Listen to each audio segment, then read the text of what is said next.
बिस्मिल्लाहिर्रहमानिर्रहीम। शुरू अल्लाह के नाम से जो बड़ा मेहरबान निहायत रहम करने वाला है। अस्सलाम वालेकुम, वेलकम टू माय किचन। आज आपसे शेयर करूंगी बीफ पाए की बहुत ही मजेदार सी रेसिपी, जिसको बनाना भी आसान है और खाने में इसका टेस्ट इतना मजेदार है कि मैं आपको बता नहीं सकती।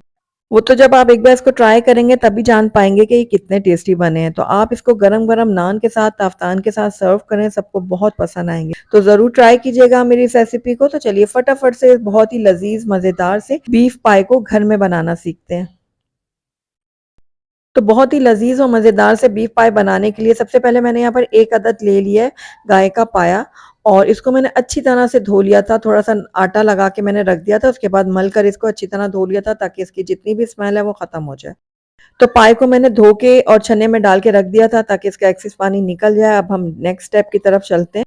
तो यहाँ पर मैंने कुछ खड़े मसाले ले लिए हैं। तो खड़े मसालों में सबसे पहले मैंने 1 चाय का चम्मच लिया है साबित धनिया, आधा चाय का चम्मच मैंने सफेद जीरा लिया है, 2 मैंने छोटे टुकड़े है ना दालचीनी के लिए, 1 बड़ी इलायची ली है, 3-4 लौंग ले लिए, 1 बादियान का फूल लिया है और 1 मैंने तेजपात का पत्ता ले लिया। अब सारी चीज़ों को ना हमने एक मलमल के कपड़े में डालना है, क्योंकि हमने इसकी अच्छी तरह से यखनी बनानी है मसालों की। तो उसके लिए हम सबसे पहले यहाँ पर साफ सुथरा सा एक मलमल का कपड़ा ले लेंगे और उसके बाद ये जितने भी खड़े मसाले ना इसके अंदर डाल देंगे। अब हमने यहाँ पर जो है ना इस मलमल की कपड़े की एक पोटली बनानी है। तो इस तरह से देखिए हम छोटी सी एक पोटली तैयार कर लेते हैं।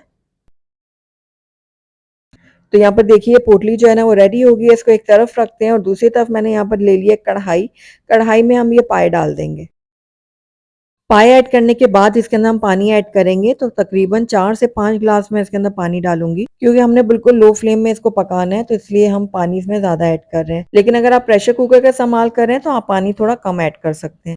1 चाय का चम्मच मैंने इसके अंदर नमक ऐड किया और आधा चाय का चम्मच इसके अंदर मैं ऐड करूंगी हल्दी पाउडर। अब जो हमने खड़े मसालों की एक पोटली रेडी की थी ना वो भी इसी के अंदर डाल देंगे। तो थोड़ा सा मिक्स कर लेते हैं सारी चीज़ों को इस तरह से। तो थोड़ा-सा मिक्स करने के बाद इसको हम कवर करेंगे और तकरीबन 2 से 3 घंटे के लिए ना इसको लो फ्लेम में पकने के लिए छोड़ देंगे। लेकिन पहले हम इसको हाई फ्लेम में पकाएँगे ताकि इसमें अच्छे से बॉयल आ जाए। जैसे ही बॉयल आ जाएँगे, उसके बाद हम फ्लेम को लो करेंगे और लो फ्लेम में इसको पकने के लिए छोड़ देंगे। तो तकरीबन 2 से 3 घंटे हो गए थे पाए को पकते हुए, तो साथ ही हम इसका एक मसाला भी तैयार करते हैं। तो यहाँ पर मैंने ले लिया एक पैन और इसके अंदर हम ऐड कर देंगे हाफ कप ऑयल। आप अपने टेस्ट के अकॉर्डिंग भी डाल सकते हैं ऑयल को, और उसके अलावा 1 खाने का चम्मच मैंने लहसुन अदरक का पेस्ट शामिल किया। अब लहसुन अदरक को हमने हल्का सा फ्राई करना है, जलाना नहीं है, बस हल्का-हल्का फ्राई करेंगे कि इसकी खुशबू आ जाए ऑयल में। जैसे ही हल्का-सा फ्राई हो जाएगा ना, उसके साथ ही हम ऐड कर देंगे प्याज़। तो यहाँ पर मैंने प्याज़ का पेस्ट इसके अंदर ऐड किया है। तकरीबन 2 दरमियाने साइज़ के प्याज़ थे जिसका मैंने पेस्ट तैयार करके इसके अंदर ऐड किया है। अब प्याज़ डालने के बाद हमने इसको तब तक फ्राई करना है जब तक प्याज़ अच्छी तरह से हमारे पक नहीं जाते। और हल्का-सा इसका कलर जो है ना वो चेंज नहीं हो जाता। तो यहाँ पर देखिए प्याज़ ने अपना कलर चेंज कर लिया और बिल्कुल लाइट गोल्डन सा हो गया है। अब इसके अंदर हम ऐड करेंगे टमाटर का पेस्ट। तो यहाँ पर मैंने 2 दरमियाने साइज़ के टमाटर लिए थे जिनका पेस्ट बनाकर मैंने इसके अंदर ऐड कर दिया है। अब टमाटर के पेस्ट को भी मैं अच्छी तरह से प्याज़ के साथ मिक्स करूँगी। जैसे ये दोनों चीज़ें अच्छे से मिक्स हो जाएँगी ना, वैसे ही हम इसके अंदर कुछ खुश्क मसाले ऐड करेंगे। ड्राई मसालों में सबसे पहले मैंने इसके अंदर ऐड किया आधा खाने का चम्मच धनिया पाउडर। नमक मैंने थोड़ा-सा डाला है, हमने पहले भी ऐड किया था तो चख के हम बाद में और ऐड कर लेंगे। हाफ टी स्पून मैंने हल्दी पाउडर डाला है, हाफ टी स्पून मैंने ज़ीरा पाउडर डाला है और आधा खाने का चम्मच मैंने लाल मिर्चों का पाउडर ऐड किया और 1 चाय का चम्मच मैंने कश्मीरी लाल मिर्चों का पाउडर ऐड किया है। तो कश्मीरी लाल मिर्चों का पाउडर ऐड करने से ना बहुत ही अच्छा कलर आएगा हमारे शोरबे में। अब सारे सूखे मसालों को भी मैं अच्छी तरह से प्याज़ और टमाटर के साथ मिक्स करूँगी और भून लूँगी इन सारी चीज़ों को। जितनी अच्छी भुनाई करेंगे उतना ही अच्छा टेस्ट बनेगा। तो यहाँ पर देखिए बहुत ही अच्छा-सा जो है ना ये भुन चुका है मसाला, और आप देख रहे हैं ऑयल भी जो है ना वो सेपरेट हो गया है। तो मसाला हमारा रेडी है। यहाँ पर हम पाए को भी चेक कर लेते हैं। तो तकरीबन ढाई से 3 घंटे हो गए थे लो फ्लेम में पाए को पकते हुए। तो यहाँ पर देख रहे हैं पानी भी थोड़ा-सा ड्राई हो गया है और पाए भी जो है ना हमारे आधे से ज़्यादा गल चुके हैं। ये देखिए। तो अब इस टाइम पे हमने क्या करना है, जो हमने पोटली तैयार की थी ना खड़े मसालों की, इसको निकाल देना है, क्योंकि अब इसका काम हो गया ख़त्म। क्योंकि हम लो फ्लेम में इसको ढाई से 3 घंटे तक के लिए पका रहे थे ना, तो जितना भी इसका अरोमा वग़ैरह है ना वो इसकी यखनी में निकल आया है। तो अब ये देखिए अच्छी तरह से प्रेस करके हम इसको पोटली को जो है ना बाहर निकाल देंगे। तो ये देखिए अच्छी तरह प्रेस करके मैंने सारा पानी इसका निकाल दिया है।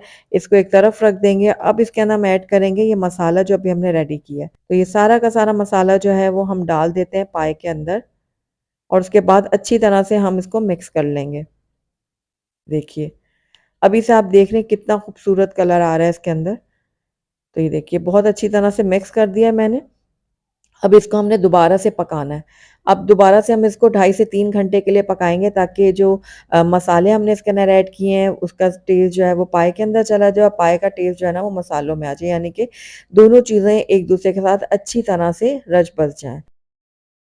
तो बस अब दोबारा से इसको 2.5 से 3 घंटे के लिए हम पकने के लिए छोड़ देते हैं या तब तक इसको पकाएँ जब तक आपके जो पाए हैं वो अच्छी तरह से गल नहीं जाते। तो यहाँ पर देखिए 2.5 से 3 घंटे हो गए मज़ीद इसको पकते हुए। तो यहाँ पर आप पाई की कंडीशन देख रहे हैं कितने अच्छे से ये गले हुए लग रहे हैं, ये देखिए।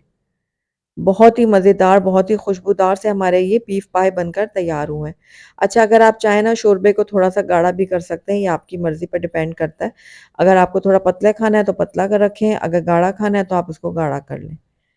तो यहाँ पर देखिए पाए हमारे बिल्कुल परफेक्टली डन हो गए हैं, बस इस टाइम पे आकर इसके अंदर हम ऐड करेंगे कटा हुआ हरा धनिया। तो हरा धनिया डालने के बाद इसको भी हम अच्छी तरह से मिक्स कर लेते हैं। अच्छी तरह मिक्स करने के बाद फ्लेम को हम बंद कर देंगे और आखिर में इसके अंदर ऐड कर देंगे हाफ टी स्पून गरम मसाला पाउडर। उसके बाद हम इसको कवर करेंगे और कवर करने के बाद 5 मिनट इसको ऐसे ही रहने देंगे, उसके बाद इसकी फाइनल लुक मैं आपको चेक करवाऊँगी। तो 5 मिनट हो गए थे इसको ऐसे ही रखे हुए, तो मैं आपको चेक करवाती हूँ। देखिए इसकी तरी के ऊपर जो ये तह जमी है ना, ये तो कमाल की बनी है। ये देखिए, ये देखिए। मैं आपको मज़ीद चेक करवाती हूँ। ये देखिए, कितनी ज़बरदस्त ये तह उसके ऊपर बनी है। तो ये देखिए कितने ज़बरदस्त लेज़दार हमारे ये पाए बनकर तैयार हुए हैं। तो पाए हमारे बिल्कुल रेडी हो गए हैं, तो चलिए इसको मैं आपको प्लेट आउट करके दिखाती हूँ। अल्हम्दुलिल्लाह हमारे बहुत ही लज़ीज़ और मज़ेदार से बीफ पाई बनकर तैयार हो गए हैं। बिल्कुल आसान है इनको बनाना और ये खाने में एकदम लाजवाब है। आप ज़रूर ट्राई कीजिएगा गरम-गरम नान के साथ, ताफ़तान के साथ। आपको और आपके घर वालों को ये बहुत ही पसंद आएँगे। अगर आप दावत में बना रहे हैं, तो मेहमान भी खुश होकर आपसे जाएँगे। तो ज़रूर ट्राई कीजिएगा और मुझे बताइएगा ज़रूर कि आपको मेरी आज की रेसिपी कैसी लगी। अगर अच्छी लगी है तो उसको लाइक भी ज़रूर कीजिएगा और मेरी वीडियो को शुरू से एंड तक देखने का आपका बहुत-बहुत शुक्रिया। Thank you for watching. अल्लाह हाफ़िज़।